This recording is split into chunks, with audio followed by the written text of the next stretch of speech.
The first night Caleb Morgan hung the metal sheet above his bed, the laughter came from the walls.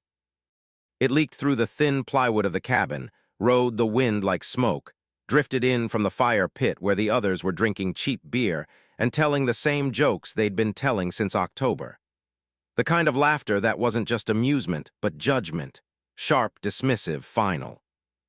"Man S finally lost it," someone said. "He building a spaceship now," another voice cracked. "Maybe it's modern art, call the museum." Caleb didn't answer. He kept his hands steady, knuckles white inside work gloves that had once been orange and were now the color of old dirt. The metal sheet, 4 feet by 6, scavenged from a scrapyard outside Helena, hung from the rafters on braided wire. It gleamed dully in the lantern light, warped and scratched, cold as a winter river. He adjusted it an inch lower, then another inch. "They're perfect." The cabin smelled like pine sap and rust, and the faint sourness of a man who hadn't had a proper shower in weeks. Snow tapped softly against the tin roof, a sound Caleb had learned to count like breaths. Each tap reminded him how thin the line was between shelter and exposure out here. Montana didn't care if people laughed at you. Montana didn't care if you were smart or stupid or somewhere in between. It only cared whether you stayed warm enough to see morning. Caleb stepped back and studied his work. Above the narrow cot, the metal sheet hovered like a silent witness. Below it lay his sleeping bag, army surplus, patched twice, insulation thinning in places. The little propane heater in the corner sat unused, its tank empty. He decided not to refill it this week. Money was a math problem he was tired of failing. Outside, the laughter swelled again. "Hey, Caleb," a voice called. "You electrifying that thing or what?"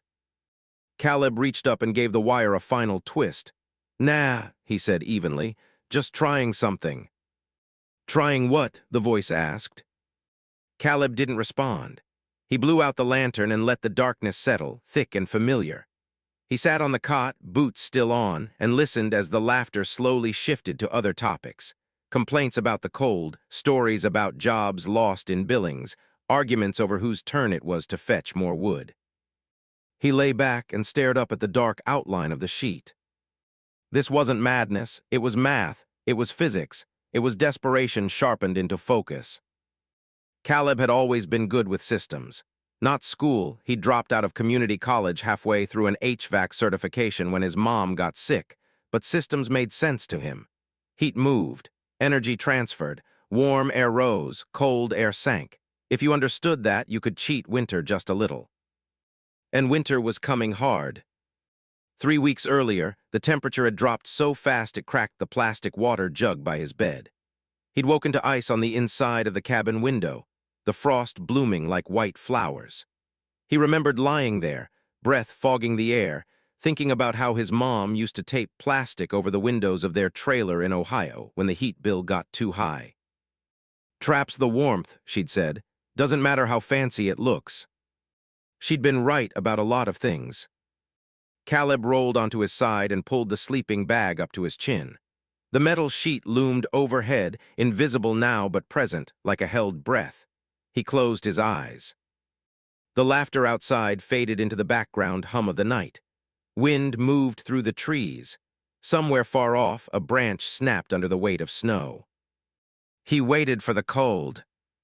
It always came first, seeping up from the floor, crawling along his calves, biting at his fingers. He braced himself for it, jaw tight, muscles tense. But then something unexpected happened. The cold stalled. Not vanished, not defeated, just slowed, like it had hit an invisible wall and didn't know which way to go next. Caleb frowned and shifted under the sleeping bag. He exhaled slowly. His breath still fogged the air, but less than before. He raised a hand and held it palm up near his chest, then slowly lifted it toward the metal sheet. The air felt different. Warmer. Not dramatically, not miraculously, but unmistakably warmer. Caleb's heart thumped once hard. "No way," he murmured. He lay still for a long time, letting his body register the change. Heat rose from him, just as it always did, but instead of escaping straight into the rafters, it bounced back down, reflected, redirected. A thin pocket of warmth formed around his upper body, like an invisible blanket. Outside, someone coughed, the fire crackled, laughter flared again, then died. Caleb smiled in the dark. He slept. For the first time in weeks, he didn't wake up shivering. Morning came gray and bitter. The sky looked like unpolished steel, low and heavy. Caleb pushed himself upright and blinked, disoriented. He was warm. Not cozy, not summer warm, but warm enough that his fingers weren't numb, warm enough that his joints didn't scream when he moved. He sat there for a moment, letting the realization settle. Then he grabbed the cheap digital thermometer from the crate beside his bed. He'd bought it years ago for a fishing trip, never imagining it would become a tool for survival. He checked the cabin temperature first, 31 degrees Fahrenheit. He checked the air inside his sleeping bag, near his chest. 65. Caleb stared at the screen. "That's not right," he whispered. He checked again, same reading. His breath caught not with cold, but with something dangerously close to hope. He swung his legs off the cot and stood, stretching slowly. The metal sheet overhead was cool to the touch, but not icy. He pressed his palm against it and laughed quietly to himself, a sound halfway between disbelief and triumph. Outside, boots crunched on snow. "Hey, metal man," a voice called. "You alive in there?" Caleb pulled on his jacket and stepped outside. The camp sat in a clearing surrounded by pines, a scatter of makeshift cabins and tents thrown together by men and women who'd run out of other options. A decade ago, this land had been slated for development. Then the money dried up, the investors vanished, and the forest reclaimed its silence until winter pushed people like Caleb here. Marcus stood by the fire pit, hands wrapped around a dented mug. He was broad-shouldered, beard iced with frost, eyes sharp despite the early hour. "So," Marcus asked, "did your satellite dish keep the aliens from abducting you?" A few others chuckled. Caleb hesitated. He hadn't planned this part. He'd learned the hard way that ideas, especially good ones, had a way of turning sour once other people got hold of them. But he also saw the way their shoulders hunched against the cold, the way Denise rubbed her hands together nonstop, the way old Frank's cough rattled deeper each morning. "It worked," Caleb said. Marcus raised an eyebrow. "Worked how?" Caleb took a breath.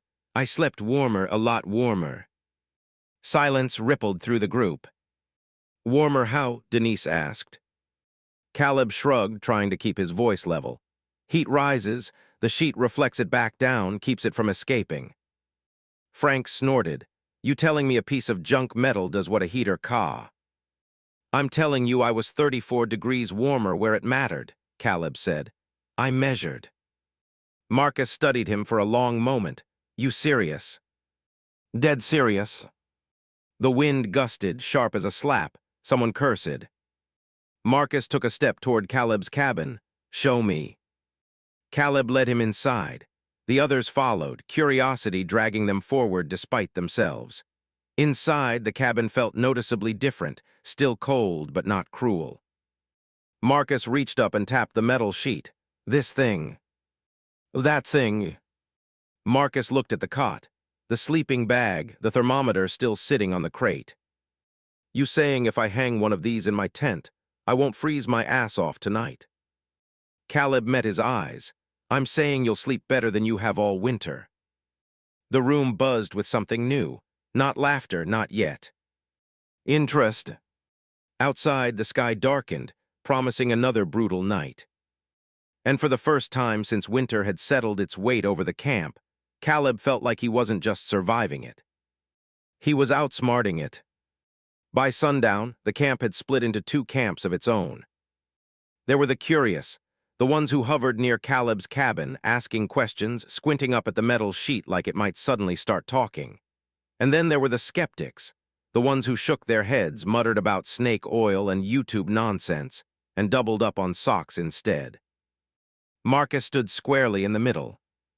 He'd spent most of the afternoon scavenging, disappearing down the snow-packed service road with a borrowed truck, and coming back with the bed rattling under the weight of corrugated steel, old HVAC panels, and a dented stop sign he'd pried loose from somewhere off Highway 12. Caleb watched from his doorway as Marcus jumped down from the cab. "You sure about this?" Marcus asked, slamming the tailgate. Caleb nodded. "Long as it's metal, doesn't matter what it looks like." Marcus smirked. "Good, because what it looks like is ugly as hell." They worked until their fingers burned and went numb. They stripped wire from dead extension cords, hammered nails into beams that had already been hammered too many times, cursed when metal edges bit into gloves and skin alike. The whole time, eyes watched them. From tents, from doorways, from behind cups of instant coffee gone cold. "Feels like we're building a cult," Denise muttered, holding one end of a panel steady while Caleb twisted wire. "Cult of not freezing," Caleb said. "I'll take it." By the time darkness fell, 4 shelters had metal sheets hanging above their sleeping spaces. They looked ridiculous, like improvised chandeliers in Shah. CKS that could barely hold together under snow load. Caleb stood back, chest aching, hands raw. "Tonight's the test," Marcus said. "If this doesn't work, I'm never letting you forget it." Caleb managed a thin smile. "Fair." The temperature dropped fast. By 9 p.m., the wind had teeth. It howled through the trees, slammed against the cabins, forced its way through every crack it could find. The fire pit burned low, wood scarce, flames huddled together like they were afraid. Caleb lay in his sleeping bag, eyes open, listening. Across the camp, he heard people shifting, coughing, muttering. Someone swore loudly. Another person laughed, a short, brittle sound. He checked the thermometer again.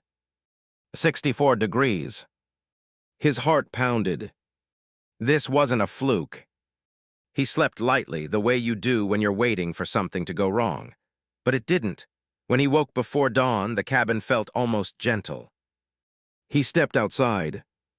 The camp was quiet in that fragile way that came just before morning. Smoke rose from a few chimneys. Snow squeaked under his boots. Marcus emerged from his cabin, eyes wide. "Well, I'll be damned," Marcus said. "Yeah," Caleb asked, trying not to grin. "I didn't wake up once," Marcus said. "Not once, my feet weren't even numb." Denise poked her head out of her tent. "Mine worked too." Frank shuffled over, wrapped in a blanket. His eyes were watery but alert. "I slept 6 straight hours," he said. "Haven't done that since September." The laughter came back, but it was different now. Warmer, looser, the kind that carried relief instead of mockery. By noon, everyone wanted one. Caleb spent the day explaining, measuring, helping hang sheets wherever there was enough structure to support them. He talked about air pockets and reflection, and how even a few inches of space made a difference.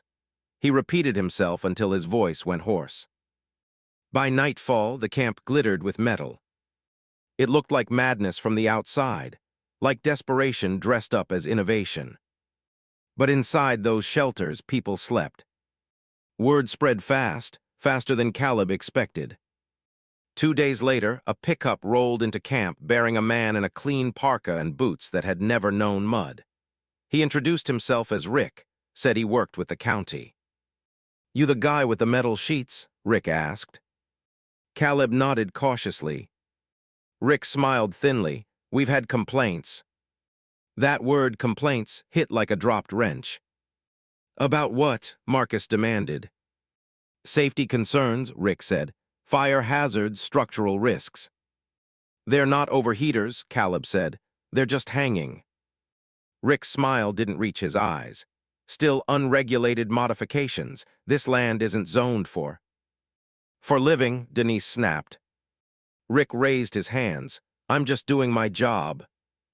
Caleb felt the heat drain from his chest, not from cold, but from fear. They'd found something that worked, something that gave them an edge. And now someone wanted to take it away. Rick scribbled notes, took photos, and left with a promise to follow up. That night, the wind howled harder than ever. Caleb lay awake, staring at the metal sheet. For the first time since hanging it, he wondered if it would be enough. Or if the cold, human or otherwise, was just getting started. The cold didn't wait for permission. It came in the night like an ambush, sliding down from Canada in a hard blue wave that flattened everything in its path. The radio crackled warnings no one in the camp needed to hear, wind chills plunging past zero, exposed skin freezing in minutes, a storm system that would stall and sit heavy over the valley. Caleb woke before the worst of it hit. He felt it in his bones first, a pressure change that made old injuries ache and teeth feel too big for his mouth. The cabin creaked as the wind tested every nail, every joint. Snow hissed against the walls like thrown sand. He reached for the thermometer. 58. Still warm enough, but lower than before. He sat up, heart thudding. This wasn't a normal night. This was winter flexing. Outside, someone screamed. Caleb was on his feet before his mind caught up. He burst into the storm, the wind tearing the breath from his mouth. Snow whipped sideways, blinding, brutal. He followed the sound to Frank's shelter, a sagging canvas tent reinforced with plywood scraps. Frank lay half out of his sleeping bag, gasping. His hands were blue. The wire, Frank rasped. It snapped. Caleb saw it immediately. The metal sheet had fallen, resting crookedly against the tent wall. Without it, the heat had gone straight up and out, stolen by the storm. Marcus appeared, dragging a coil of rope. We gotta get him inside. They moved fast, fingers clumsy in the cold, lifting Frank, hauling him toward Caleb's cabin. Frank shivered violently, teeth clacking like dice. Inside, Caleb stripped off Frank's gloves, rubbed his hands, wrapped him in blankets. "Stay with me," Caleb said, voice shaking. "Breathe S. Low." Frank's eyes fluttered. Didn't think it'd get this bad. Caleb swallowed hard, neither had he. By morning, the camp looked battered. Drifts buried doors. 2 tents had collapsed under snow weight. The metal sheets clanged and groaned overhead, some twisted, some hanging by a thread. Rick's warnings echoed in Caleb's head. Fire hazard, structural risk. Frank survived, but barely. His cough had deepened into something wet and frightening. Denise hadn't slept at all, fighting to keep her sheet from tearing loose. The system worked, but only if it held. And now it was failing under pressure. Guilt pressed down on Caleb heavier than the snow. This had been his idea, his math, his confidence. Marcus found him sitting on a crate, head in his hands. "You couldn't have known," Marcus said. "I should have planned for this," Caleb snapped. "Stronger wire, better anchors." "And if you hadn't done anything," Marcus shot back, "we'd be burying people." That shut him up. Caleb stood, eyes burning. "We need to fix it, all of it, today." "In this," Marcus gestured at the storm. "Before tonight," Caleb said, "or we lose someone." They worked like their lives depended on it, because they did. Caleb redesigned on the fly, reinforcing attachment points, lowering the sheets to reduce sway, angling them slightly to shed condensation and weight. He scavenged again, this time for bolts, brackets, anything stronger than wire. Hands bled, tempers flared, but no one walked away. By dusk, the camp looked different, not just patched but unified, like a crew instead of a collection of strays. The storm returned at full force after dark. Caleb lay awake, listening to the metal hum softly above him, the sound oddly comforting now. He checked the thermometer again and again. 62. He exhaled slowly. Outside, cough softened. Movement slowed, no screams. Morning came pale and quiet. The storm had passed. Rick's truck rolled in again that afternoon. He stepped out, stopped short, and stared. People were standing, talking, smiling. "How," he started. Caleb met him in the snow. "We adapted." Rick looked around at the reinforced setups, at Frank sitting upright by the fire, color back in his face. Rick's shoulders sagged. "Off the record," he said quietly, "this probably saved lives." Caleb felt something loosen in his chest. The laughter never came back after that. Only respect. Spring didn't arrive all at once. It never did in Montana. It came in stolen moments, An afternoon where the sun lingered longer than expected, a patch of ground that stayed muddy instead of freezing solid again, the sound of water moving under ice. But when it came, it found the camp still standing. The metal sheets remained overhead, dull now from months of condensation and smoke. They had become part of the place, as ordinary as the fire pit or the stacked wood. Nobody laughed at them anymore. Nobody questioned them either. They were just how things were done. Caleb sat on the steps of his cabin one morning, sipping coffee that was almost hot, watching steam rise from the ground. His hands were scarred now, thin white lines from wire cuts and frozen skin, but they didn't shake the way they used to. "You ever think about patenting it?" Marcus asked, dropping down beside him. Caleb snorted. "Patent what, physics?" Marcus smiled, still could take it somewhere. Caleb didn't answer right away. He watched Denise teaching a newcomer how to hang a sheet properly, correcting angles, checking knots. Frank sat nearby, wrapped in a jacket but breathing easy, laughing at something someone said. "I think it already went somewhere," Caleb said finally. The county never shut them down. Rick came by once more, not with a clipboard, but with supplies, real ones. Insulation, hardware, a quiet apology. Word traveled outward from the valley. A local paper ran a short piece, nothing flashy, just a headline about ingenuity in the cold. Someone called Caleb a self-taught engineer. He laughed when he read that, but it warmed him in a different way. By April, people started leaving. Jobs opened up, roads cleared, lives restarted. On his last night in the cabin, Caleb lay on the cot and stared up at the metal sheet. It caught the lantern light softly, no longer strange, no longer ridiculous. He thought about that first night, the laughter, the doubt, the cold pressing in. He thought about his mother, plastic over the windows, doing the best she could with what she had. Caleb reached up and touched the metal one last time. "Thank you," he murmured. When he stepped outside the next morning, the snow was melting fast. And for the first time in a long while, the future didn't feel cold at all.